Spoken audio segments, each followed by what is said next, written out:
Sometimes the people who silence a person the most are the very ones for whom he has done the most. That evening, when I was standing at the door of my old house, there was a small box in my hand, white in color, tied on top with a blue ribbon. I had not taken that box out of my bag the entire way. It was a 9-hour journey. Outside the bus window, the fields kept changing, small towns kept passing by, and every time the bus slowed down at a turn, I would hold that box a little tighter. After 5 years, I was returning to my home. Voices were coming from inside the house. Laughter, the soft clinking of utensils, the tune of an old song. The light of the bulb at the door was slightly yellow. I took a deep breath and rang the bell. A few seconds later, the door opened. My older sister was standing in front of me. She looked at me, then not at my face, but at the box I was holding in my hand. There was recognition in her eyes, but not welcome. "Why did you come here?" she asked in a low voice. I tried to give a slight smile. "Today is Mom and Dad's anniversary." She looked at me for a few seconds. Then, moving a little to the side, she said, "There are a lot of people inside." What was not said in her voice was clearer than what was said. Even then, I walked inside. The drawing room was filled with light. Chairs were placed in a circle. There was a cake on the table. Relatives, neighbors, many faces I had not seen in years. As soon as I walked in, a slight silence spread through the room. People's conversation stopped. Some people were trying to recognize me. Some had already recognized me. And then my eyes fell on them. My father. He was sitting on a chair. Mom was beside him. The moment Mom saw me, she slightly lifted her head. For a moment, something flashed in her eyes. Maybe surprise. Maybe something else. But my father's face was completely different. He was looking at me, as if an unfamiliar guest had suddenly walked in through the door. I slowly walked forward. That same box was still in my hand. I started to say, "Came to congratulate both of you." The eyes of the people standing in the room were now completely on us. Before I could finish my sentence, Father raised his hand. "We didn't invite you." His voice wasn't loud, but it was so cold that the air in the room seemed to freeze. No one said anything. I kept standing there. A few seconds, or maybe more. Then, looking at me, he said, "And as far as congratulations are concerned," his gaze went to the box in my hand. "Everything for us has already been done." He pointed his finger toward my sister. She did it. Some people in the room nodded their heads.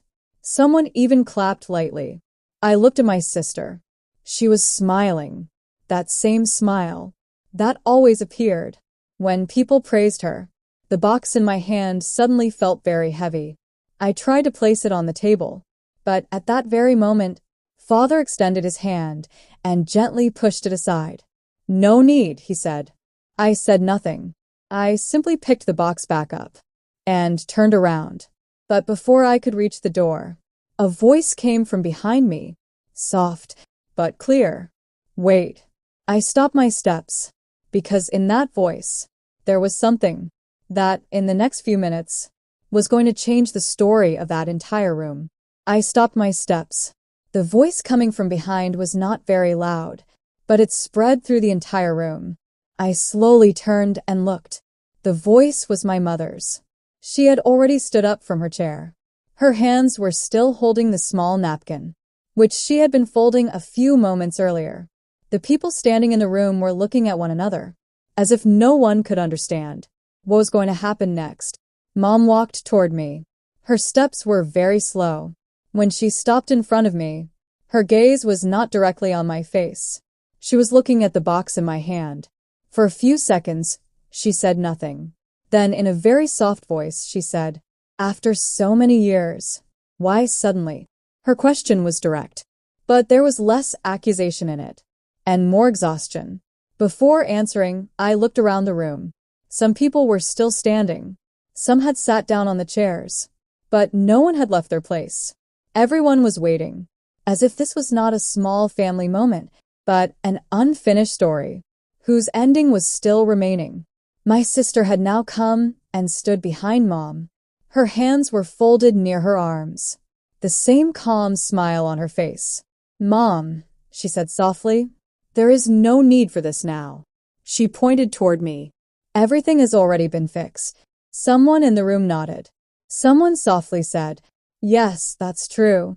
At that moment, I realized that most of the people in this room know only one part of the story, and that same part has been accepted as the truth for years. I looked at Mom again. She softly asked, "Are you okay?"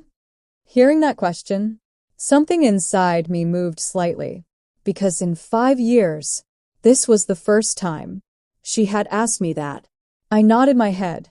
Yes. Then, for a few seconds, both of us remained silent. The ticking of the clock could be heard in the room. The sound of a passing car came from outside. And then my sister stepped a little forward and said, "If you just came to meet us, then you have met us." Her voice was calm, but there was an invisible wall in it. I looked at her, then at the people standing in the room, then back at the box in my hand. One corner of the blue ribbon had loosened a little. I fixed it. Mom was still standing there. She softly said, "You can sit if you want." Before she could finish speaking, my sister immediately replied, "Mom, the cake is about to be cut." She smiled while looking around the room. "And anyway, we all know who has really done what for this house." Some people started nodding again. Someone looked at my sister and said, "You really handled everything so well." At that same moment, my father slightly lifted his head from his chair. His gaze was directly on my sister. "If she hadn't been here," he said, "this house would have been gone long ago." Again, the same soft sounds of agreement rose in the room. I remained silent. The box in my hand was still closed. No one asked what was inside it. And maybe no one even felt the need to know. Because in this room, the truth had already been decided. Or at least, everyone believed so. I slowly took a deep breath. Then, for the first time, looking directly into my sister's eyes, I said, "Good. Everyone knows."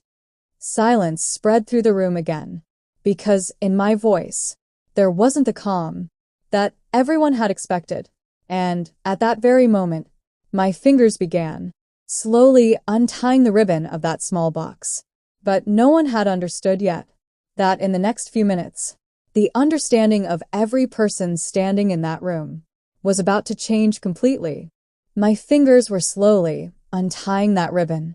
The people present in the room were now completely silent. No one said anything. Perhaps everyone thought that I was just about to show some small gift and then quietly leave. My sister was standing right there. A slight uneasiness had appeared in her eyes. She stepped forward. "Nandita," she said softly, "there's no need for this right now." I looked at her.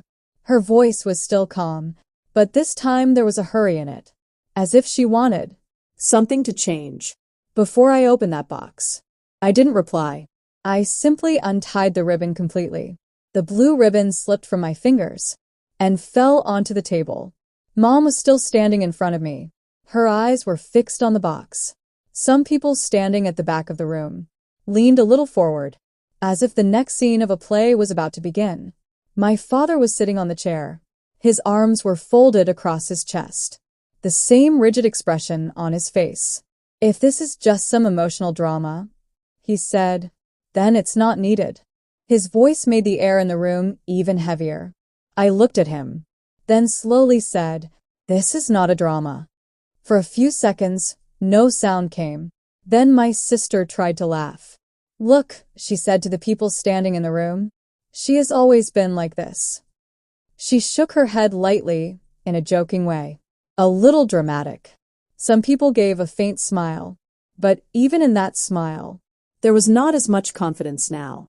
I lifted the lid of the box. Inside was another envelope, plain brown, without any decoration. I took it out. My sister's eyes were now directly on that envelope. "What is this?" she immediately asked. Before answering, I looked around the room. How many faces were there?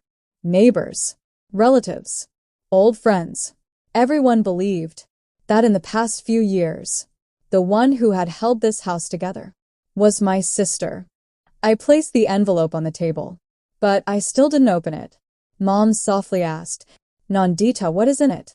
There was no longer the same distance in her voice. There was concern in it, and perhaps a little fear, too. I looked at her, then slowly said, "Just some papers." My sister immediately spoke. "Papers?" She took a step forward. "Papers of what?" I looked at her, then said in a calm voice, "Of that house." A slight movement spread in the room. Someone moved a chair. Someone whispered softly. My father was now sitting straight. For the first time, his eyes were fixed on me. "Which house?" he asked. I replied in the same calm voice, "This house." For a few seconds, no one spoke. Then my sister suddenly laughed. "Is this a joke?" She looked toward the people. "You all know, right? What has happened in the past 4 years?" Some heads nodded again in the room, but this time not as firmly. I held the envelope between my fingers, and for the first time I felt that my hands were not trembling at all. I slowly said, "Yes, everyone knows." Then after a brief pause, I added, "But not the whole story." Silence spread through the room again. My sister's face was now completely still, as if she was trying to understand which direction this moment was moving toward. And at that same time, I opened the corner of that brown envelope. A thick bundle of white papers became visible inside. But until that moment, none of the people present in the room had any idea that every single word written on those papers was about to completely change everything they believed until now. That bundle of white papers was still in my hand. All the eyes in the room were fixed on it, but I still hadn't taken out any paper. For a few seconds, I just stood there silently, as if I wanted that moment to stretch a little longer. My sister spoke first. "Nandita, stop it." Her voice was no longer as light as before. Now, the uneasiness in it was clear. She took another step forward. "This is not a joke." I looked at her, then slowly asked, "Why do you think this is a joke?" The same heavy silence returned to the room. Some people had now stood up from their chairs. My father's eyes were directly on my hands. Mom was still standing there. She softly said, "If this is about some old argument, then don't do it today." I listened to her, then said in a very calm tone, "It has to be done today." My sister immediately interrupted. "Mom, can't you see? I told you if she comes, this is exactly what will happen." She turned toward the room and said, "You all know who has handled everything in the past 4 years." Some people nodded again. Someone softly said, "Yes, we all know." At that same moment, my father said, "If it's about that, then we don't need any further explanation." There was the same certainty in his voice that had been resting on my sister for years. I listened to his words carefully, then slowly took out one paper, white, with a bank logo printed at the top. But I still didn't show it to anyone. I simply held it between my fingers. My sister immediately asked, "What is that?" I didn't answer. Mom's eyes were now on that paper. She leaned slightly forward, trying to see. "Is that a bank paper?" she said softly. I nodded. Some people in the room stepped closer. My father had now stood up from his chair. He asked directly, "What do you have to do with bank papers?" His question was direct. I replied in the same calm voice, "I have quite a lot to do with them." My sister immediately tried to laugh, but this time the laugh did not fully come out. "Look," she said, "if this is about the house loan," she proudly pointed toward herself, "then I have already handled all of that." Some people in the room looked at her again. Someone said, "Yes, she was the one who told us." At that moment, I took out the second paper as well.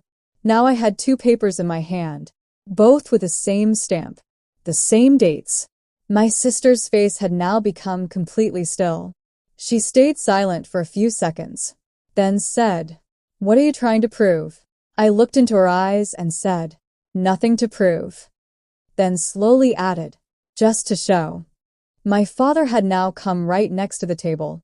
He reached his hand toward the papers. "Give them to me," he said. I gave the papers to him. He started reading the first one. At first his eyebrows slightly tightened. Then his eyes moved to the line below. Then he picked up the second paper. There was no sound in the room. My sister was still standing there, but her fingers were slowly tightening together. Mom softly asked, "What is written?" My father didn't answer immediately. He just brought the papers a little closer and read. Then, for the first time, his face completely changed. He slowly lifted his head. His eyes were now on me.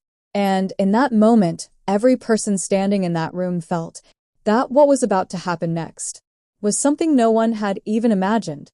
That bundle of white papers was still in my hand. All the eyes in the room were fixed on it. But I still had not taken out any paper. For a few seconds, I stood there silently, as if I wanted to let that moment stretch a little longer.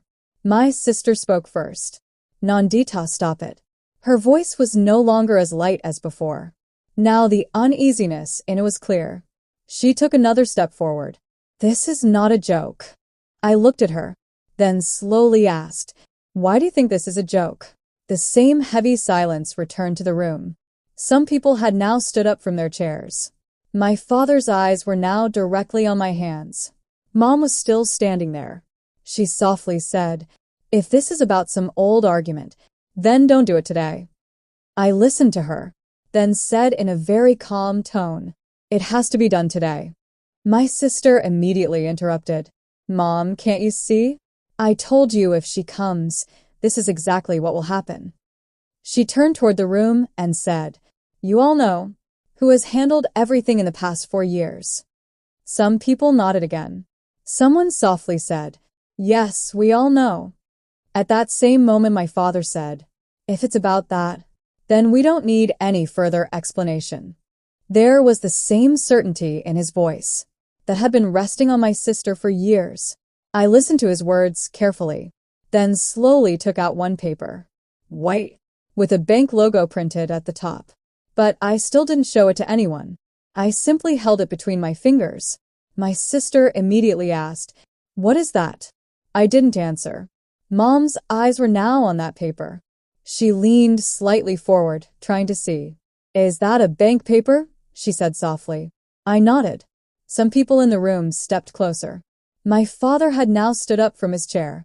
He asked directly, "What do you have to do with bank papers?" His question was direct. I replied in the same calm voice, "I have quite a lot to do with them." My sister immediately tried to laugh, but this time a laugh did not fully come out. "Look," she said, "if this is about the house loan," she proudly pointed toward herself, "then I have already handled all of that." Some people in the room looked at her again. Someone said, "Yes, she was the one who told us." At that moment, I took out the second paper as well. Now I had 2 papers in my hand, both with the same stamp, the same dates. My sister's face had now become completely still. She stayed silent for a few seconds, then said, "What are you trying to prove?"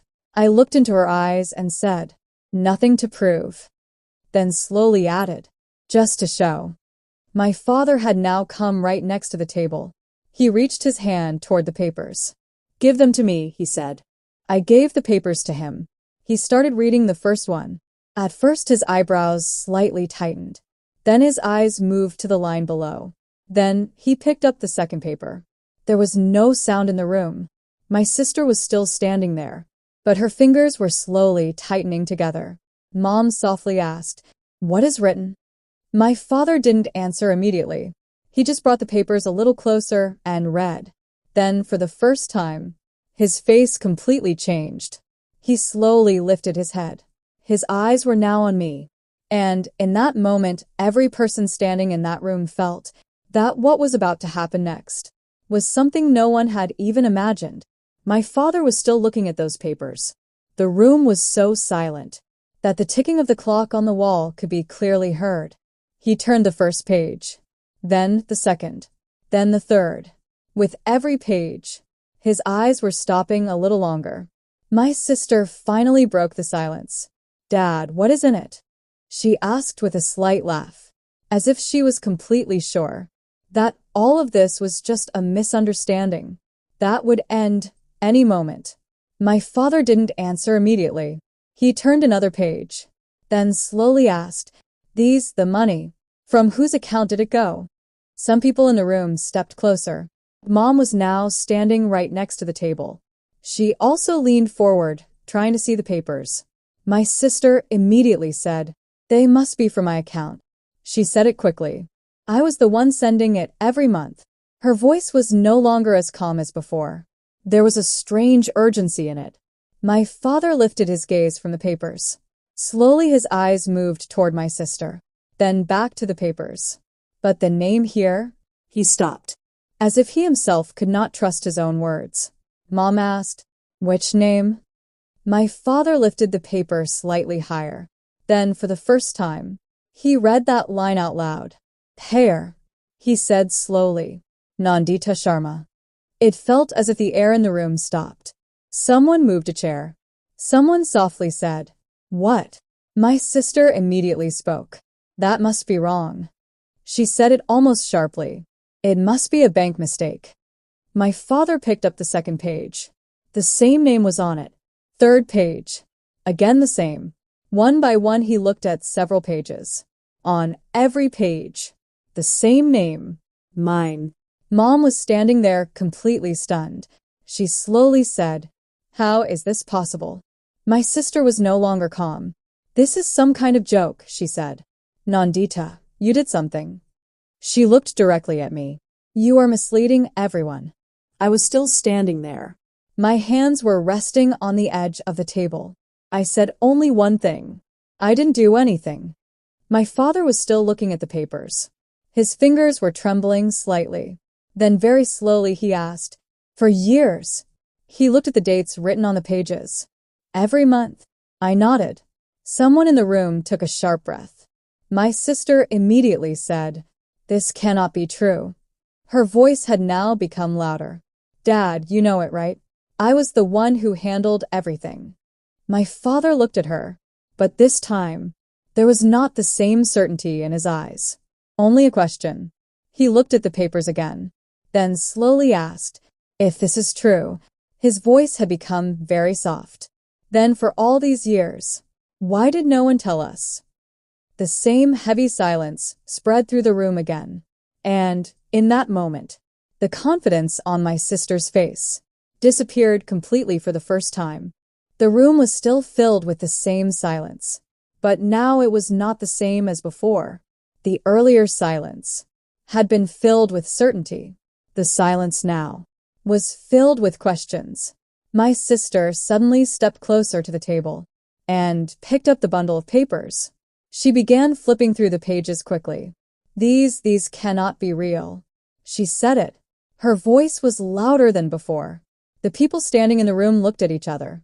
My father was still standing there. He slowly asked, "You're saying all of this is wrong?" My sister immediately nodded. "Yes." Then she looked at me. "She did something." She said it almost like an accusation. "You all know, right? She has always been different." Some people in the room stood uncomfortably. No one said anything. I was still silent. My father asked again, "If this is wrong, then where is the real record?" My sister fell silent for a moment. Then she said, "They must be in the bank." My father pointed toward the papers. "These are from the bank too."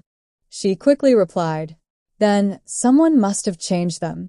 Her words hung in the room, because now even she seemed to realize that the argument sounded weak. For the first time, Mom looked directly at me. There was a strange uneasiness in her eyes. "Nandita," she said softly, "did you do all of this?" For a few seconds, I didn't answer. The people standing in the room were now completely looking at me. I slowly said, "I only did what was necessary at that time." My father immediately asked, "But why?"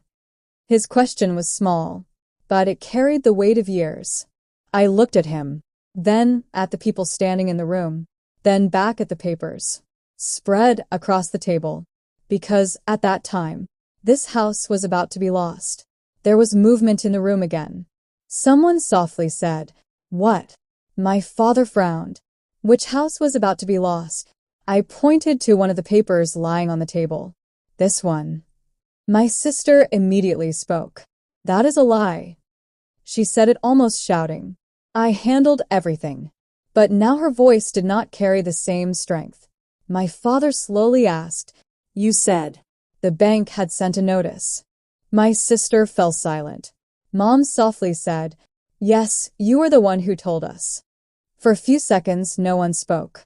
Then my father very slowly asked, But if the payment was made by her, he pointed toward me.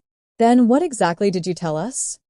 My sister's fingers were still holding the papers, but she could not say anything. The people standing in the room were now looking at one another, as if suddenly the entire story was changing. My sister finally said, She stopped. The words got stuck in her throat, and in that moment, my father said very slowly, Tell the truth. The room fell silent again, because for the first time, everyone could feel that maybe the truth they had believed for years was never the truth at all. No one in the room was even moving now. All eyes were on my sister. She was still standing beside the table, holding those papers in her hands, but the confidence that had been on her face just a few minutes ago was now gone. My father said again, Tell the truth. This time his voice was not louder, but there was a firmness in it that was hard to ignore. My sister pressed her lips together. She looked at the people standing in the room, as if she was hoping for help from someone. But no one said anything. Mom softly asked, You said you sent the money every month. My sister immediately replied, I did send it. She said it firmly, but now her voice was not as steady as before. My father pointed toward the papers on the table. Then why is her name here? For a few seconds my sister remained silent. Then she said, Maybe that is just the bank's process. Someone from the back of the room quietly said, For 4 years. That single question made the air in the room even heavier. My sister tried to say something, but could not find the words. I was still standing there. My hands were empty now. The papers were on the table. I slowly said, You all want to know what really happened. Several people in the room looked at me at the same time. My father said, Yes. I took a deep breath. Then I began speaking slowly. For years ago, the bank sent the final notice about the house. Some people in the room looked at one another. Mom softly said, Notice. I nodded. Yes. My sister immediately said, I told you about that. I looked at her, then said calmly, You only told half of it. There was movement in the room again. My father had now completely turned toward me. Half of it? He asked. I picked up one of the papers from the table, then said, The notice was real. But what happened after that? You never heard. My sister immediately spoke, because there was nothing else to tell. She said it. I handled everything. I looked at her for a few seconds, then asked very slowly, Did you really? Some people standing in the room had now moved very close, as if they were waiting for a decision. My father said, Nandi, tell us directly what happened.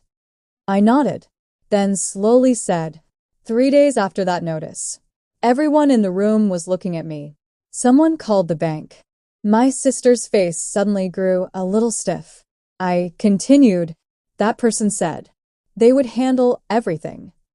The people in the room were now listening very carefully. I looked at my sister, then in a very calm voice said, But after that, not a single payment went. There was movement in the room again. My father slowly asked, Then? I pointed toward the rest of the papers lying on the table and said, Then, every month the payment started going from another name. For a few seconds, no one spoke. Then my mother very softly asked, From which name? I looked into her eyes and answered, From my name. The same heavy silence fell over the room again, but this time, that silence held more than questions. It carried the realization that the story everyone had been told for years had just begun to fall apart. The same silence returned to the room again, but this time it was not the same as before. Now everyone was trying to understand something. My mother was still looking at me. There was a question in her eyes, and perhaps a little regret too. My father slowly asked, "For years?" His voice was very soft. "You're saying, for 4 years?" He looked at the papers lying on the table. "You made the payments?" I nodded. Some of the people standing in the room had now moved very close, as if they could not believe that what they had just heard could be true. My sister suddenly spoke. "This is all a lie." Her voice was louder now. "She is making up a story." She looked directly at me. "If this were true, then why didn't you tell us?" I looked at her for a few seconds, then said calmly, "Because at that time, I felt it wasn't necessary." There was slight movement in the room again. My father asked, "Not necessary?" I nodded. "I only felt it was necessary that the house remained safe." For a few seconds, no one said anything. My mother softly asked, "But why did you stay silent for so many years?" I looked at her, then slowly said, "Because I thought, maybe one day, you would ask yourself." Many people in the room looked at each other. My sister suddenly slammed her hand on the table. "This is emotional drama," she said. "Papers don't prove anything." My father looked at her. For the first time, his voice was firm. "Enough." The room became quiet again. He slowly said, "We have heard everything." Then he looked at me. There was no longer that coldness in his eyes that had been there a little while ago. In its place was something else. Perhaps confusion. Perhaps shame. He asked, "Why didn't you tell us?" I thought for a moment, then said, "Because that day, when I left the house," the room fell silent again. "You said one expense had been reduced." My father's face suddenly froze. Mom slowly lowered her eyes. My sister was still standing there, but her voice was no longer as loud as before. She softly said, "So you came today to tell all of this?" I shook my head. "No." I pointed toward the box lying on the table. "I only came to give this." Many people standing in the room looked toward that box, which until now, no one had truly looked at carefully. My father asked, "What is in it?" I slowly said, "The thing I came here for." Then I pushed the box toward him. Every person standing in the room was now looking at that small box, because now everyone could feel that perhaps the story was not over yet, and whatever was inside that box might make the truth even deeper. Everyone in the room was staring at that small box. I slowly placed it on the table. My father looked at it for a few seconds, as if he could not decide whether he should open it or not. Finally, he reached out his hand. The box was very light. He lifted the lid. Inside there was a small frame, an old photograph. In the photograph, the four of us were there. Mom, Dad, my sister, and me. The picture was many years old, probably from a time when everything in the house was still normal. My father picked up the photograph. For a few seconds, he kept looking at it. Then he slowly said, "Where did you find this?" I said softly, "In the attic." Mom looked at the photograph. Her eyes suddenly filled with tears. She very quietly said, "This is very old." I nodded. Yes. The people standing in the room were no longer as curious as before. Now there was only a strange silence there. My father was still holding the photograph. He slowly said, "You came to give this?" I said, "Yes." Then, after a brief pause, I added, "And maybe to say goodbye." Mom immediately looked at me. "Goodbye." I softly said, "I won't come back." There was movement in the room again. My sister wanted to say something, but she had no words. My father was still looking at the photograph. Then he slowly said, "You are leaving?" I nodded. "Yes." He asked, "Why?" I looked around the room, then at him. "Because now the house is safe." My voice was very calm, but there was a tiredness in it that builds over many years. For a few seconds, no one spoke. Then Mom slowly walked toward me. She held my hand. Her fingers were cold. "Nandita," she said. Her voice was trembling. "We didn't know." I looked at her. then gave a faint smile. I know. My father was still standing there. He placed the photograph back in the box. Then, for the first time, he looked directly at me. There was no harshness left in his eyes now, only a heavy silence. He wanted to say something, but the words didn't come. I slowly took a step toward the door. No one in the room was stopping me, but it also didn't seem easy for anyone to let me go. When I reached the door, I looked back once. Mom was still standing there. My father was near the table, and my sister, for the first time, she was completely silent. Then I opened the door. Outside, the night was quiet, and after many years, it felt to me as if the final step of a very long journey had just been completed.